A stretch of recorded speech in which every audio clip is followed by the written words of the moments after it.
Press ब्रीफिंगसाठी सगळ्या पत्रकारांचे मनापासून स्वागत करतो। माझ्याबरोबर माझे सहकारी प्रवक्ते संजयजी तटकरे। 19 एप्रिलला पहिल्या टप्प्याचं मतदान या लोकसभेच्या निवडणुकीचं होत आहे आणि राष्ट्रवादी काँग्रेस पक्षातर्फे लक्षद्वीपला पक्षाचे उमेदवार म्हणून युसुफ टीपी हे तिथे निवडणूक लढवत आहेत। जानेवारी महिन्यामध्येच ज्यावेळेला भारताचे लोकप्रिय पंतप्रधान माननीय नरेंद्र मोदीजी हे लक्षद्वीपला गेले होते आणि लक्षद्वीपला विकासाच्या मुख्य प्रवाहामध्ये आणण्यासाठी अनेक योजनांची त्यांनी घोषणा केली। आम्हाला विश्वास आहे की यावेळेला होणारी तिथली लोकसभेची निवडणूक याही वेळेला राष्ट्रवादी काँग्रेस पक्षाचे युसुफ टीपी हे तिकडनं निवडून येतील। अत्यंत चांगल्या पद्धतीने तिथे पक्षाचा प्रचार चालू आहे आणि 19 एप्रिलला पहिल्या टप्प्यामधली ही जागा राष्ट्रवादी काँग्रेस पक्ष आम्ही लढवत आहोत। दुसरा टप्पा 26 एप्रिलला आहे। त्यामध्ये राष्ट्रवादी काँग्रेस पक्षाच्या कोट्यातनं रासपचे आमचे उमेदवार महादेव जानकरजी उभे आहेत, शिटी हे चिन्ह घेऊन, आणि पक्षाने तिथे पूर्ण यंत्रणा त्यांच्या मागे उभी केली। माजी आमदार अमरसिंगजी पंडित यांना तिथे ती जबाबदारी दिली। त्याचप्रमाणे राजेशजी विटेकर जे मागच्या वेळेला राष्ट्रवादी काँग्रेस पक्षाचे उमेदवार होते, हे देखील त्या संपूर्ण मतदारसंघामध्ये राष्ट्रवादीची पूर्ण यंत्रणा ही उमेदवाराच्या मागे उभी केली। तिथले आमचे जिल्हाध्यक्ष आमदार माननीय बाबाजानी दुरानी हे देखील ठाण मांडून तिथे बसलेले आहेत आणि त्याही लोकसभेमध्ये अत्यंत चांगल्या पद्धतीने दुसऱ्या टप्प्यामध्ये ज्या वेळेला तिथे मतदान होईल 26 एप्रिलला, आम्हाला विश्वास आहे की परभणीची जनता ही महायुतीच्या मागे खंबीरपणे उभी राहील। 7 मेला तिसरा टप्पा होतोय। त्यामध्ये आमचे प्रांताध्यक्ष खासदार माननीय सुनील तटकरे साहेब हे रायगडमधनं ती निवडणूक लढवत आहेत। बारामती लोकसभेतनं सौ सुनेत्राताई पवार ही निवडणूक लढवत आहेत आणि धाराशिव लोकसभा मतदारसंघातनं सौ अर्चनाताई पाटील ह्या लोकसभेच्या निवडणूक लढत आहेत। अत्यंत रायगड लोकसभेमध्ये चांगल्या पद्धतीने प्रचार माननीय प्रांताध्यक्ष सुनील तटकरे साहेबांचा चालू आहे। कालच अल्पसंख्याकांचा मोठा मेळावा मंडणगड इथे झाला। महायुतीचे सर्व आमदार म्हणजे अगदी महेंद्र दळवी अलिबागचे असतील, रवी शेठ पाटील असतील, भरत शेठ गोगावले असतील, स्वतः आमच्या अदितीताई तटकरे या श्रीवर्धन रोह्यामधनं आमदार आहेत, योगेश कदम असतील, हे सगळेच महायुतीचे आमदार त्या प्रचारामध्ये लागले आहेत। अत्यंत चांगल्या पद्धतीने तिथे प्रचार चालू आहे आणि 18 एप्रिलला गुरुवारी माननीय प्रदेशाध्यक्ष खासदार सुनील तटकरे साहेबांचा फॉर्म हा कलेक्टर कार्यालय अलिबाग इथे भरला जाणार आहे। मुख्यमंत्री माननीय एकनाथरावजी शिंदे आणि उपमुख्यमंत्री त्या फॉर्म भरण्यासाठी उपस्थित असतील। बारामतीमध्ये देखील आमच्या उमेदवार सौ सुनेत्राताई पवार यांचा जवळजवळ फर्स्ट राऊंड प्रचाराचा म्हणजे साही विधानसभा, दौंड असेल, पुरंदर असेल, इंदापूर असेल, खडकवासला असेल, बारामती असेल, भोर असेल, या सगळ्या ठिकाणी प्रचाराची एक फेरी त्यांची झालेली आहे। नुकताच सासवडला मोठा मेळावा शिवसेनेचे माननीय विजय शिवतरेजी यांनी घेतला। त्याला मुख्यमंत्री एकनाथरावजी शिंदे आणि अजितदादा स्वतः उपस्थित होते आणि त्यामुळे ते देखील या प्रचारामध्ये पूर्ण जोमाने कामाला लागलेले आहेत। बारामती लोकसभा मतदारसंघ आम्ही विक्रमी मताधिक्याने विजयी होऊ हे लक्ष्य आम्ही आमच्या डोळ्यासमोर ठेवलेलं आहे। त्यांचा देखील उमेदवारी अर्ज हा 18 तारखेला गुरुवारी 18 एप्रिलला पुणे येथील कलेक्टर ऑफिस जिथे निवडणूक निर्णय अधिकारी बसतात तिथे त्यांचा उमेदवारी अर्ज दाखल होईल। त्यामुळे 18 तारखेला 2 उमेदवारी अर्ज रायगड लोकसभा आणि बारामती लोकसभेचे आम्ही दाखल करणार आहोत आणि 19 तारखेला उस्मानाबाद धाराशिव लोकसभा मतदारसंघाचा अर्ज आमच्या उमेदवार सौ अर्चनाताई पाटील या दाखल करतील। तिथे देखील प्रचार त्यांचा जोरात सुरू आहे। सगळेच महायुतीचे आमदार तिथे कामाला लागलेले, चांगल्या प्रकारचा रिस्पॉन्स तिथे आम्हाला मिळतो आहे। आणि चौथ्या टप्प्यामध्ये 13 मेला शिरूर लोकसभेच्या निवडणुकीचा प्रचार आहे। तिथे आमचे उमेदवार शिवाजीराव आढळराव पाटील यांची देखील एक फेरी प्रचाराची 6 विधानसभांमध्ये झालेली आहे। भावना व्यक्त केलेली आहे की 2019 साली किंवा त्याआधी अजित पवारांनी काही आमदारांना पाठबळ न दिल्यामुळेच काही आमदार पक्ष सोडून गेले, मोहिते पाटील असो किंवा भास्कर जाधव। आता पुन्हा एकदा हे सर्व सोबत येत आहेत, त्यामुळे राष्ट्रवादी काँग्रेसला पुनर्वैभव प्राप्त होईल, कसं पाहता? त्याला जोडून पुन्हा मावळतीला सूर्य पुन्हा उगत असतो असं म्हणतात, त्यावर सोडा नाही, महबूब शेखला फारसं, ज्यांनी कधी ग्रामपंचायतीचं इलेक्शन स्वतः लढलं नाही, त्याच्या प्रश्नाला फारसं काही महत्त्व द्यायची गरज नाही। त्यामुळे फार महबूब शेखच्या कॉमेंटवर मी काय उत्तर देणार नाही। पहिल्यांदाच आता राजकारणात ऐकायला मिळत आहे कोणाची किडनी, कोणाचं हृदय, कोणाचं लिकर। बेसिकली त्या मेघ मल्हार त्यांनी जे काय स्टेटमेंट केलेलं आहे, तुमची is your party in line with that मल्हारचं स्टेटमेंट? त्यांनी काय वक्तव्य केलं मी पूर्ण ऐकलं नाही, पण मला माहीत नाही की शिवसेनेचे लोकसभेतील उमेदवार पोस्टमॉर्टम करतात आणि डॉक्टर आहेत का, कारण त्यांना आतमध्ये जाऊन लिव्हर कोणाचा, किडनी कोणाचा, हे जर त्यांना अंतर्ज्ञान झालं असेल तर त्यांना शुभेच्छा। त्याच्यावर कुठलीही अधिकृत भूमिका राष्ट्रवादीने घेतलेली नाही। मल्हार पाटील हे त्यांनी जे ते बोलले त्या वक्तव्याशी राष्ट्रवादी सहमत नाही। परंतु सहमत नाही म्हणताय, परंतु एकीकडे राष्ट्रवादीवरतीच त्या सगळ्या त्यांनी जे काही वक्तव्य केलं त्याच्यावर पण आरोप लागताना पाहायला मिळतो। थेट अजित पवार टार्गेट होता, ते 2019 पासून पक्ष फोडण्यासाठी अजित पवार कारणीभूत आहे असंच ते स्टेटमेंट आहे। असं अजिबात नाही। अजितदादा पवार साहेबांमुळे अनेक माणसं ही राष्ट्रवादीमध्ये जोडली गेली तोडण्यापेक्षा, त्यामुळे त्यांचं कामच आहे की आता आरोप करायचे तर अजितदादांवरच सातत्य त्यांनी ठेवलं पाहिजे। माझ्या त्यांना शुभेच्छा आहेत। सर, एकीकडे बंड केला आहे, तो बंड संपवण्यामध्ये किंवा माढा लोकसभेसाठी अभयसिंग जगताप इच्छुक आहे, तो बंड आपण शांत करू शकता का? त्यामुळे ते शरद पवार गटामधले आहेत, त्यामुळे त्याच्याबद्दल फारसं मला काही बोलायचं नाही। ते जयंत पाटील साहेब आणि त्यांचे नेते त्याबद्दलचा निर्णय घेते।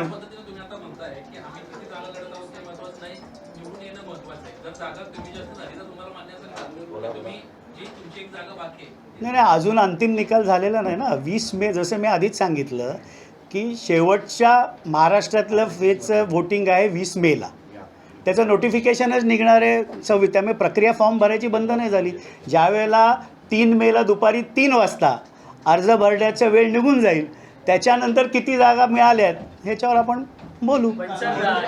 पक्षावर सकाळी जे ते आरोप झालेले, त्यात असं म्हटलंय की फाउंडेशनच्या नावाने रोकड पैसे घ्यायचे आणि ते जे ते प्रचारात किंवा निवडणुकीत वापरायचे। मोदींनी सगळी भ्रष्टाचारी पक्ष जे ते जवळ आणलेले, तुम्हाला नाही, त्याच्याबद्दलचं स्पष्ट उत्तर हे स्वतः खासदार श्रीकांत शिंदे यांनी माध्यमांशी बोलताना दिलं की ज्यांच्यावर स्वतःवर पत्रावाला चालचे आरोप आहेत, जे स्वतः जामिनावर आहेत, त्यांनी आरोप करावे हे हास्यास्पद आहे। आणि खासदार श्रीकांत शिंदे यांनी असं देखील सांगितलं की RTI आहे, तुम्ही माहिती घ्या की श्रीकांत शिंदे फाउंडेशनमधनं कुठनं पैसे आले आणि किती वैद्यकीय मदतीसाठी ते पैसे दिले गेले, कोणाच्या ऑपरेशनसाठी गेले, कोणाच्या शिक्षणासाठी दिले गेले। पण मी त्याच भागातनं येतो, गेली अनेक वर्ष डॉक्टर श्रीकांत शिंदे फाउंडेशनच्या माध्यमातून चांगलं सामाजिक कार्य तिथे खासदार डॉक्टर श्रीकांत शिंदे करत आहेत। निवडणुकीच्या ऐन तोंडावर असे आरोप होणं स्वाभाविक आहे, पण आम्हाला विश्वास आहे की कुठल्याही प्रकारचं वाईट काम किंवा चुकीचं काम त्या फाउंडेशनच्या माध्यमातून होत नाही, किंबहुना चांगलं सामाजिक कामच त्या फाउंडेशनच्या माध्यमातून तिथे होतं। कुठेतरी अजित पवारांनी टार्गेट केलं, त्यामुळे विजयसिंग मोहिते पाटील हे राष्ट्रवादीमधनं बाहेर पडले, असा एक नरेटिव्ह, असं जे म्हणणं आहे कार्यकर्त्यांनी, त्याचसोबत नेत्यांनी कालच्या त्या शिवरत्न बंगल्याच्या बाहेरील सभेमध्ये त्या सगळ्यांनी म्हटलेलं आहे. कुठेतरी अजित पवारांना टार्गेट केलं जातं. असं आहे ना की राजकारण हे नेहमी डायनॅमिक असतं, स्टॅटिक नसतं. राजकारण हे कायम बदलत असतं. त्यामुळे 2014ला काय परिस्थिती होती, 19ला काय होती, 24ला काय होती. राजकारण हे भूतकाळातील घडलेल्या घटनांवर फार आधारित नसतं. वर्तमानामध्ये आता काय घडतंय, येणाऱ्या 7 मेला ज्या वेळेला तिथे मतदान आहे त्यावेळेला कशा प्रकारे महायुती ती जागा लढते आणि जिंकते, ही प्राथमिकता राष्ट्रवादी काँग्रेस पक्षाची आमची असेल. परंतु सातत्याने कुठेतरी दादाला टार्गेट करताना पाहायला मिळत आहेत. कुठे बारामतीच्या जागेवरती दादा टार्गेटवर आहेत, शिरूरच्या जागेवरती दादा टार्गेट आहेत, माडाच्या जागेवरती पण दादा. आता असं आहे ना की ज्या झाडाला फळं येतात त्यालाच माणूस दगड मारतो.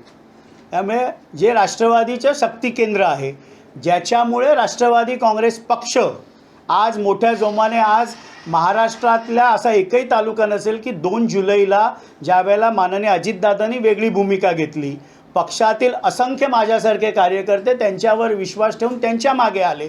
त्यामुळे शीर्ष नेतृत्व आमचं आहे, रिझल्ट देणारं आमचं ते नेतृत्व आहे. त्यामुळे बट नॅचरल क्रिटिसिझम त्यांच्यावरच करावी लागते आणि त्यांच्यावरच केली तर आपण हेडलाईनमध्ये येतो. शरद पवारांनी आतापर्यंत 10 जागेवर लोकसभेचे उमेदवार जाहीर केलेले आहेत, तर अजित पवारांनी 4 जागेवर. राजकीय वर्तुळात अशी चर्चा आहे की उर्वरित 6 जागेवर जे अजित पवारांचा वोट आहे तो भाजपकडे ट्रान्सफर होणार नाही, तो शरद पवार गटाकडे जाईल. असं मला अजिबात वाटत नाही. राष्ट्रवादी काँग्रेस पक्ष महायुतीमध्ये सामील झाल्यानंतर त्या 6 ठिकाणी देखील जिथे जिथे महायुतीचा उमेदवार मग जर धनुष्यबाण चिन्ह घेऊन उभा असेल किंवा कमळ चिन्ह घेऊन उभा असेल, राष्ट्रवादीची पूर्ण ताकद ही त्या लोकसभा मतदारसंघामध्ये त्या उमेदवाराच्या मागे उभी केलेली आम्ही आहे. उस्मान मागे ईडीच्या कारवाया होत्या. आता त्यांना असं म्हटलेलं आहे, म्हणजे तुमच्याकडे पक्षाच्या एका नेत्यानं, की विरोधकांमागे ससेमिरा लावणारी ईडी कारवाईचे प्रयोग आता बंद करा, थेट मोदींना टोला मारा. नाही, त्यांनी बाप म्हणून एखाद्या वेळेस ती व्यथा व्यक्त केली असेल, नेता म्हणून नाही. धन्यवाद. त्या ठिकाणी भाजपची जागा घेतली, म्हणजे तुम्हाला नाशिकची जागा देणार असं सांगत आलं, मात्र अद्याप नाशिकचा देखील निर्णय झालेला नाही. सध्या संभ्रमाचं वातावरण आहे. दुसरीकडे हेमंत गोडसेनं थेट सांगितलेलं आहे की मुख्यमंत्र्यांना मला शब्द दिला आणि मी उमेदवारी अर्ज करीत नाही, राष्ट्रवादीच्या मनामध्ये अजिबात संभ्रमाचं वातावरण नाही. नाशिक लोकसभेची जागा ही शेवटच्या, म्हणजे महाराष्ट्रामधला शेवटचा टप्पा आणि भारतातला 5वा टप्पा. या 20 मेला त्याचं मतदान आहे. त्याचं नोटिफिकेशनच 26 एप्रिलला निघणार आहे. 3 मे लास्ट डेट नॉमिनेशन भरायची आहे. 4ला विड्रॉल आहे, 4ला स्क्रुटिनी आहे, 5-6ला विड्रॉल आहे. त्यामुळे अजून वेळ आहे. राष्ट्रवादीच्या मनामध्ये कुठलाही संभ्रम नाही.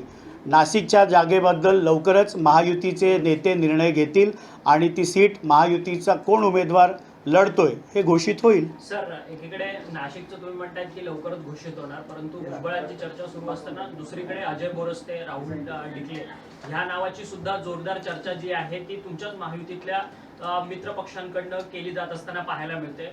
खरं तर महायुतीमध्ये राष्ट्रवादीला आतापर्यंत केवळ 4च जागा या लोकसभेच्या महाराष्ट्र राज्यात मिळाल्या. तेवढ्याच असतील की त्याच्यापेक्षा वाढण्याची शक्यता? नाही, ही संख्या नक्कीच त्याच्यापेक्षा जास्त असेल. जोपर्यंत अंतिम निर्णय महायुतीमध्ये होत नाही, त्यामुळे प्रत्येक उमेदवाराला आपल्या पक्षाकडे ही जागा आपल्यालाच मिळाली पाहिजे अशा प्रकारच्या मागणी करण्याचा अधिकार असतो. त्यामुळे अजय बोरस्ते असतील, तिथले खासदार हेमंत गोडसे असतील, यांनी आपल्या पक्षाच्या मुख्य नेत्यांकडे, म्हणजे मुख्यमंत्री माननीय एकनाथरावजी शिंदेसाहेब यांच्याकडे सीट आपल्यालाच मिळाली पाहिजे हा हट्ट करणं काय अयोग्य असं मला वाटत नाही. पण आम्हाला विश्वास आहे की नाशिकचा देखील निर्णय येत्या 2-3 दिवसामध्ये लवकरच होईल. सर, 2019ला ज्यावेळेस आघाडी होती त्यावेळेस तब्बल जवळपास 20हून अधिक लोकसभेच्या जागा एकट्या राष्ट्रवादीने लढलेल्या होत्या. परंतु आता कुठेतरी 4-5 या अशा लोकसभेच्या जागांवरती राष्ट्रवादीला संकुचितपणा घेऊन समाधान मानावं लागतं. एक अंकीवर खुश आहेत का आपण? नाही, संख्या महत्त्वाची नाही. निवडून किंवा लढलेल्या सीटपैकी आपण किती निवडून येतोय तो स्ट्राईक रेट जास्त महत्त्वाचा आहे. एक आपण लक्षात घेतलं पाहिजे की मागच्या वेळेला ज्यावेळेला शिवसेना भाजपची युती होती आणि काँग्रेस राष्ट्रवादीची युती होती त्यावेळेला 23 खासदार हे भाजपचे निवडून आले होते आणि 18 खासदार शिवसेनेचे निवडून आले होते. त्यातले 13 खासदार हे शिवसेनेचे मुख्य नेते व मुख्यमंत्री माननीय एकनाथरावजी शिंदे यांच्याबरोबर गेले. म्हणजे 23 आणि 13 36 जागा तर त्यांच्या सिटिंग होत्या आणि आमच्याकडे 4 पैकी एकच खासदार प्रांताध्यक्ष सुनील तटकरे साहेब हे अजितदादांच्या नेतृत्वावर विश्वास ठेवून इकडे आले. त्यामुळे संख्या महत्त्वाची नाही, लढलेल्या जागांपैकी 100% निवडून आणणं हे राष्ट्रवादीच्या समोरचं लक्ष्य आहे. तुम्ही म्हणता तरी त्यांना तुम्ही महत्व देऊ नका, पण म्हाडाच्या ठिकाणी जो अजूनही आता कॉन्ट्रोवर्सी चालू आहे तर त्यात रामराजे एक वेगळी भूमिका घेतात. आम्ही जी माहिती मिळली त्यानुसार शनिवारी दादांनी त्यांची समजूत करायचा प्रयत्न केला, पण अजूनही काही निघाले असं वाटत नाही. तर खरोखरच तुमचा पक्ष एक दिलानी त्या तिथे जे कोण आताचे खासदार किंवा बीजेपीचे नॉमिनी आहे त्यांना तुम्ही सपोर्ट करताय का ही ऑलरेडी आता डिव्हिजन दिसते? आत्ता म्हाडा लोकसभा मतदारसंघातून भाजपचे उमेदवार तिथे लढत आहेत. नुकतीच 2-3 दिवसापूर्वी देवगिरी इथे माननीय उपमुख्यमंत्री अजितदादा पवार, प्रांताध्यक्ष माननीय सुनील तटकरे साहेब आणि रामराजे निंबाळकर साहेब यांची बैठक झाली. पक्ष पूर्णपणे महायुतीच्या उमेदवाराच्या मागे तिथे उभा राहील. रामराजे निंबाळकर साहेबांच्या मनामधील जे काही प्रश्न होते त्यांची संपूर्णपणे जे काय त्यांच्या मनातले विचार होते हे ऐकून घेतले आणि महायुतीचा धर्म तिथे राष्ट्रवादी काँग्रेस पक्ष पाळेल. परंतु विजयसिंग सर्व राष्ट्रवादीचे आमदार असतील, महेशजी लांडगे भाजपचे असतील, भोसरी विधानसभेतील चेतन तुपे असतील, काल कोंडवा इथे चेतन तुपेंच्या इथे मोठा एक रोजा इफ्तारीचा कार्यक्रम देखील झाला ज्याला अजितदादा उपस्थित होते आणि त्यामुळे त्याही लोकसभा मतदारसंघामध्ये चांगल्या प्रकारचं यश आम्हाला मिळेल. 21 किंवा 22 एप्रिलला त्यांचा उमेदवारी अर्ज आम्ही दाखल करू. त्याबाबतची माहिती डेट फायनल झाल्यानंतर आम्ही प्रसारमाध्यमांना नक्की देऊ. रोज आमचा पक्षातर्फे प्रयत्न असणार आहे की आमच्या सर्व लोकसभा मतदारसंघांमध्ये डेली अपडेट, उमेदवारांचा प्रचार कशा पद्धतीने चालू आहे, मी असेन, संजयजी तटकरे असतील, आमचा प्रयत्न राहणार आहे की हा माध्यमांपर्यंत पोचावा. आपले जर काही प्रश्न असतील तर आपण ते जरूर विचारावे.